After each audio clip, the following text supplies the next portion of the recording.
जय हिंद दोस्तों, प्रश्न क्लासेस में आप सभी का स्वागत है। आज हम उत्तर प्रदेश स्पेशल में उत्तर प्रदेश की नदियों के बारे में पढ़ेंगे। लेकिन ये दोस्तों हम बड़ी तेज़ी से एक सरसरी निगाह में देखते जा रहे हैं कि कौन सी चीज़ें, अभी हम उत्तर प्रदेश का भूदृश्य ही देख रहे हैं, ठीक है। यहाँ पर विस्तार से कोई चर्चा नहीं हो रही है अभी। इसके बाद जब हम इसको भूदृश्य को एक दृष्टि में उत्तर प्रदेश को देख लेंगे पूरे, तो तब हम उसको जो है आगे विस्तार की तरफ चलेंगे, तो वहाँ पर हर एक चीज़ बहुत विस्तार से पढ़ाई जाएगी। अब आप उत्तर प्रदेश की नदियों के बारे में यहाँ देखेंगे। यहाँ 3 भागों में विभाजित किया गया है उत्तर प्रदेश के नदियों को। कौन कौन से? तो एक हिमालय से निकलने वाली नदियाँ, दूसरी गंगा के मैदान में ही निकलती हैं जो नदियाँ, वो नदियाँ, तीसरी जो प्रायद्वीपीय पठार से निकलती हैं वो नदियाँ। तो 3 प्रकार की नदियाँ उत्तर प्रदेश में मिलेंगी। यहाँ पर जो कुछ ज़्यादा इंपॉर्टेंट नदियाँ हैं, घाघरा, गोमती, चंबल, सोन, कर्मनाशा, चंद्रप्रभा, रिहंद और बेलन तथा धसान नदियाँ, ठीक है दोस्तों। अब यहाँ पर आप परेशान मत होइए, एक एक नदी के बारे में हम लोग आगे अच्छे से पढ़ लेंगे। हिमालय से निकलने वाली नदियाँ कौन कौन सी हैं? तो गंडक और राप्ती हिमालय से निकलती है, गंगा और यमुना हिमालय से निकलती है, रामगंगा, घाघरा और काली नदी हिमालय से निकलती है। इन नदियों को दोस्तों अच्छे से याद रखिएगा। मैदानी भाग से निकलने वाली नदियाँ कौन कौन सी है? तो गोमती नदी ये मैदानी भाग से ही निकलती है, भले ही ये उत्तर से आती है, लेकिन ये जो है हिमालय क्षेत्र से नहीं निकलती है। तो ये कहाँ से निकलती है? मैदानी भाग से। वरुणा मैदानी भाग से, पांडु, सई नदी और ईसन नदी ये आपके मैदानी भाग से निकलती हैं। प्रायद्वीपीय पठार से निकलने वाली नदियाँ कौन सी हैं? तो कन्हार नदी, रिहंद, चंबल नदी, बेतवा नदी, टोंस नदी, सोन नदी और केन नदी। ये कहाँ से निकलती हैं दोस्तों? ये निकलती हैं आपके प्रायद्वीपीय पठार से। अब यहाँ पर एक मोटा मोटा देख लीजिए कि ये गंगा नदी जब निकल रही है तो इसमें से उत्तर से कौन नदियाँ आके मिल रही हैं, मतलब हिमालयी क्षेत्र से, और कौन नदियाँ जा रही हैं जो कि आपकी प्रायद्वीपीय पठार से होकर। तो देखिए उत्तर से आ रही हैं आपकी रामगंगा। यहाँ पर ये याद रखिएगा कि गंगा में बाएं तरफ से कौन सी नदियाँ मिल रही हैं? दाएं तरफ से। तो ये गंगा का हो गया बायां क्षेत्र, ये बायां मतलब लेफ्ट क्षेत्र ये है, और राइट भाग ये है गंगा का, ठीक है दोस्तों। तो लेफ्ट तरफ से रामगंगा मिल रही है, गंगा में गोमती मिल रही है, घाघरा, गंडक और कोसी। इनका क्रम भी याद रखिएगा, पहले रामगंगा, गोमती, घाघरा, गंडक और फिर कोसी। प्रायद्वीपीय नदियाँ या राइट साइड से मिलने वाली नदियाँ गंगा में यमुना है, टोंस है और सोन है, ठीक है। अब हम आगे बढ़ेंगे। गंगा नदी उत्तर प्रदेश, विशिष्ट तथ्य क्या है? तो इसमें उद्गम कहाँ से होता है गंगा नदी का? तो दोस्तों इसका नदी का उद्गम होता है गंगोत्री हिमनद से, ठीक है। उद्गम स्थान मुख्य धारा का नाम क्या है? भागीरथी, ठीक है। बाद में भागीरथी और अलकनंदा देवप्रयाग में मिलती हैं और तब ये गंगा नाम से जानी जाती है। विस्तार इसका कहाँ कहाँ है, किस किस प्रदेश में? तो देखिए दोस्तों उत्तराखंड में है, उत्तर प्रदेश में है, कन्फ्यूज मत होइएगा। हिमाचल प्रदेश आपको जब दे देगा ऑप्शन में तो हिमाचल प्रदेश नहीं लगाना है, क्योंकि हिमाचल प्रदेश में गंगा नदी नहीं बहती है।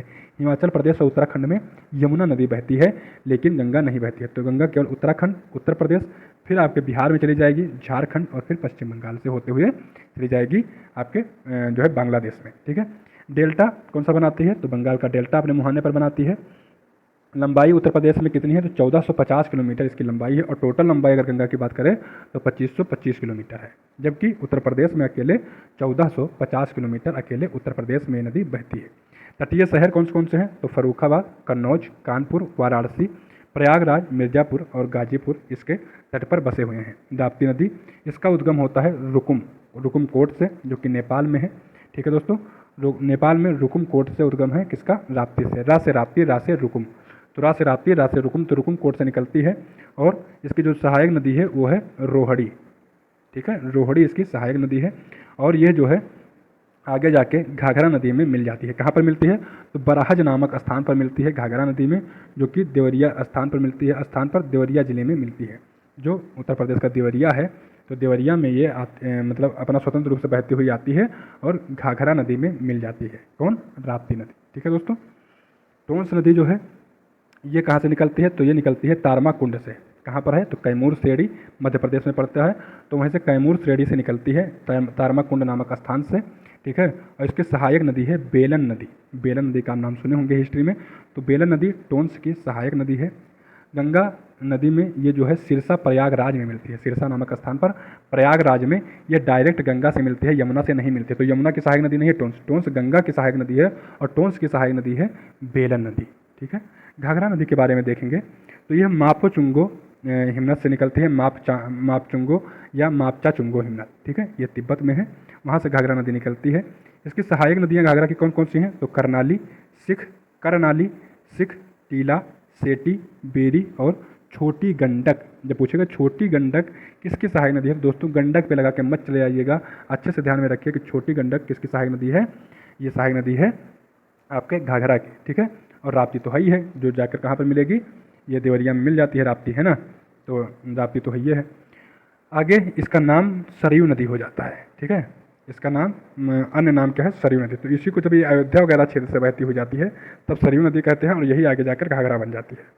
किनारे पर इसके अवस्थित जो है अयोध्या शहर सबसे ज़्यादा फेमस है, भगवान राम की नगरी है, तो ये सबसे ज़्यादा फेमस शहर कहाँ पर है, यमुना नदी पर है। अगर सरयू नदी पर है। अगर ये सरयू स्थान सरयू नहीं दिया मान लीजिए उसने आपको भटकाने के लिए, तो घाघरा लगाएंगे तो घाघरा पे लगा दीजिएगा कि घाघरा नदी पर यह है, ठीक है, जबकि है सरयू पे, सरयू का ही आगे नाम घाघरा हो जाता है। संगम नदी कहाँ पर, तो इसका संगम गंगा नदी से कहाँ पर होता है, छपरा बिहार में। कहाँ पर होता है, छपरा बिहार में ये आकर गंगा में मिल जाती है। आगे है शारदा नदी के बारे में कुछ जानकारी। तो शारदा नदी को देखिए दोस्तों, इसका उद्गम होता है कुमाऊं हिमालय से मिलाम हिमनद में, जो कि है मिलाम हिमनद में कुमाऊं हिमालय से उद्गम होता है इसका शारदा नदी का। पीलीभीत उत्तर प्रदेश और नेपाल के मध्य ये प्राकृतिक सीमा बनाती है, उत्तर प्रदेश और नेपाल के मध्य प्राकृतिक सीमा बनाती है शारदा नदी। विशेषता इसकी है ये सांप की तरह टेढ़ी मेढ़ी चलती है। मैदान में प्रवेश करती है तो ब्रह्मदेव स्थल के निकट ये जो है मैदानी क्षेत्र में प्रवेश करती है। प्रारंभिक नाम इसका क्या है, तो काली नदी या गौरी गंगा के नाम से ये जानी जाती है। शारदा नदी को शारदा नदी कह दीजिए या काली नदी कह दीजिए या गौरी गंगा कहिए, ये सब शारदा के ही नाम है। संगम इसका कहाँ पर होता है, तो घाघरा नदी में इसका संगम होता है दोस्तों, ये डायरेक्ट गंगा में नहीं मिलती है। तो शारदा नदी जो है सहायक नदी है किसकी, जो है घाघरा की, ठीक है। आगे है यमुना नदी के बारे में। तो यमुना नदी दोस्तों ये आपका यमुनोत्री हिमनद से निकलती है, जो कि बंदरपूछ के पश्चिमी ढाल से निकलती है, ठीक है। बंदरपूछ जगह पे यमुनोत्री हिमनद है, तो वहाँ बंदरपूछ के पश्चिमी ढाल पर यमुनोत्री हिमनद से निकलती है। अपवाह क्षेत्र इसका उत्तराखंड और हिमाचल प्रदेश भी है, फिर हरियाणा में, दिल्ली और फिर उत्तर प्रदेश में भी ये बहती है। सहायक नदियों में इसमें जो फेमस सहायक नदियाँ हैं इसकी, चंबल है जो कि इटावा के पास मिलती है यमुना में, इटावा ज़िले में। अब इटावा के पास यमुना में चंबल मिल गई, अब आगे बढ़ेगा तो बेतवा नदी मिलती है हमीरपुर के पास। बेतवा नदी हमीरपुर के पास मिलती, हमीरपुर में मिलती है। केन नदी मिलती है कहाँ पर, बांदा भुजहा, ठीक है, भुजहा ताल एक है जो कि बांदा में, तो वहीं पर केन नदी मिलती है बांदा में, ठीक है। और फिर प्रयागराज में टोंस नदी मिल जाएगी, लेकिन टोंस कहाँ पर मिलती है, वो डायरेक्ट गंगा में मिलती है, वो यमुना में नहीं मिलती। तो यमुना की सहायक नदियाँ चंबल, बेतवा और केन। जगह देख लीजिए, इटावा में चंबल मिलेगी, हमीरपुर में बेतवा मिलेगी और बांदा में केन नदी मिलेगी, ठीक है। किनारे अवस्थित प्रमुख नगर देख लीजिए, तो इसके किनारे मथुरा, वृंदावन, आगरा, कौशाम्बी, इटावा, कालपी, हमीरपुर, इसके नगर जो है इसमें मिलेंगे, ठीक है। झांसी जिले में प्रमुख बांध है, बांध देख लीजिए, पथराई बांध, पथराई नदी पर बना हुआ है पथराई बांध, नदी का नाम है पथराई, ये झांसी में है। परीक्षा बांध ये भी बेतवा नदी पर बना हुआ है, जो अभी बेतवा बता रहा था ना कि यमुना की सहायक नदी है और मिलती है हमीरपुर में, तो वो बेतवा जो है उस बेतवा नदी पर परीक्षा बांध बना हुआ है। सुकमा डुकमा बांध भी बेतवा नदी पर ही बना हुआ है, जो कि हमीरपुर में जाकर मिलेगी, किससे, यमुना से। लेकिन जब झांसी से होकर बहती है ये नदी, तो जब झांसी में पहुंचती है तो दो बांध इस पर बना दिए जाते हैं, परीक्षा बांध और सुकमा डुकमा बांध। पथराई बांध जो कि झांसी में है वो पथराई नदी पर बना हुआ है। विशिष्ट तथ्य हैं बेतवा नदी, इसका बेतवा नदी का उद्गम क्या है, तो कुमरा गांव रायसेन की पहाड़ी मध्य प्रदेश में है, वहीं से एक कुमरा गांव है। तो आप इतना याद रखिए कि रायसेन की पहाड़ियों से निकलती है बेतवा नदी। सांस्कृतिक नाम है इसका बेत्रवती, क्या नाम है, देखो बेतवा, बेतवा का संस्कृति नाम क्या है, बेत्रवती।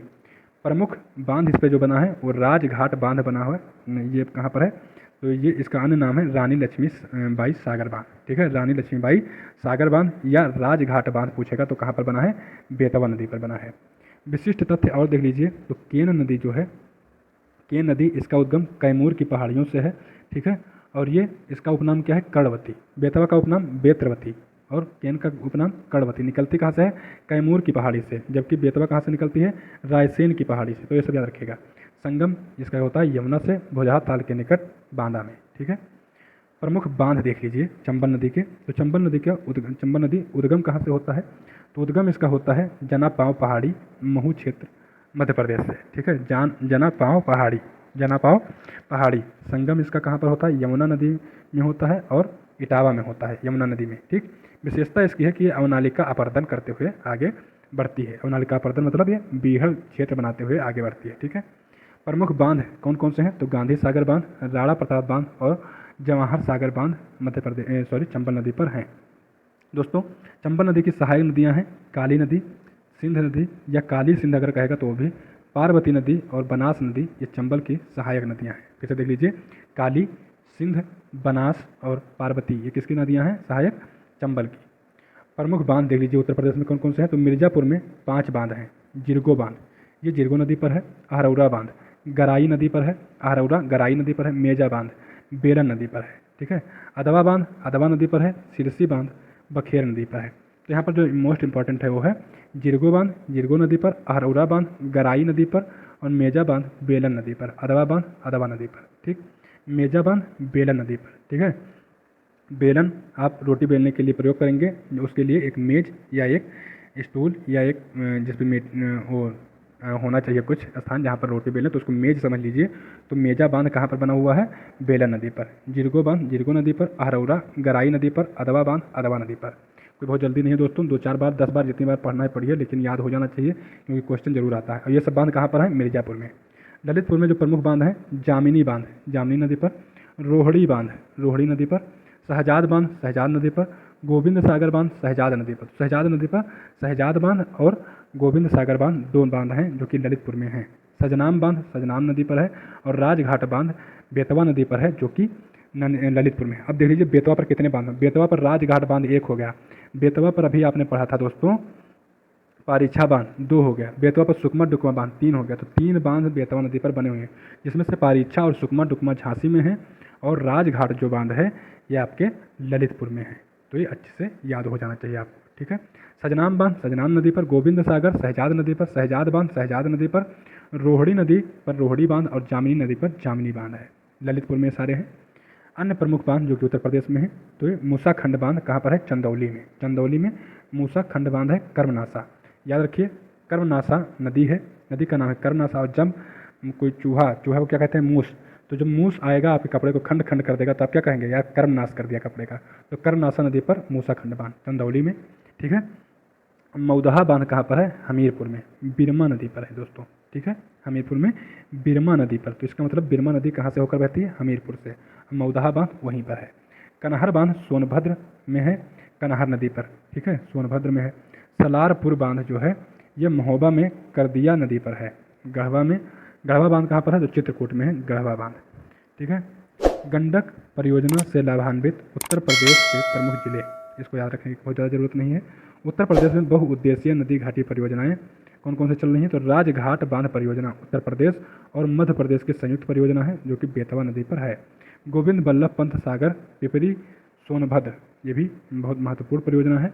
गंडक परियोजना उत्तर प्रदेश और बिहार नेपाल सीमा पर ये जो है वाल्मीकि नगर के निकट पर स्थित है। ठीक है, गंडक परियोजना। रामगंगा परियोजना ये बिजनौर में है और गोकुल परियोजना ये मथुरा में है। ठीक है, यमुना नदी पर स्थित है। उत्तर प्रदेश में विद्युत परियोजनाएं। दोस्तों, हम इस वीडियो में अभी तक नदी और घाटों के बारे में या जो है एक सेकंड रुक जाइए जरा। हाँ, विद्युत परियोजनाएं हम अगले क्लास में देखेंगे। अभी तक हम उत्तर प्रदेश की नदियों के बारे में, नदी घाटी परियोजना के बारे में और महत्वपूर्ण बांधों के बारे में देख चुके हैं। अब नेक्स्ट क्लास में हम विद्युत परियोजना के बारे में देखेंगे। तो मिलेंगे हम नई क्लास में। अगर आपको ये सीरीज अच्छी लग रही हो दोस्तों, आपसे निवेदन है कृपया चैनल को सब्सक्राइब करने। चलिए फिर मिलते हैं दूसरी क्लास में, तब तक के लिए नमस्कार, धन्यवाद।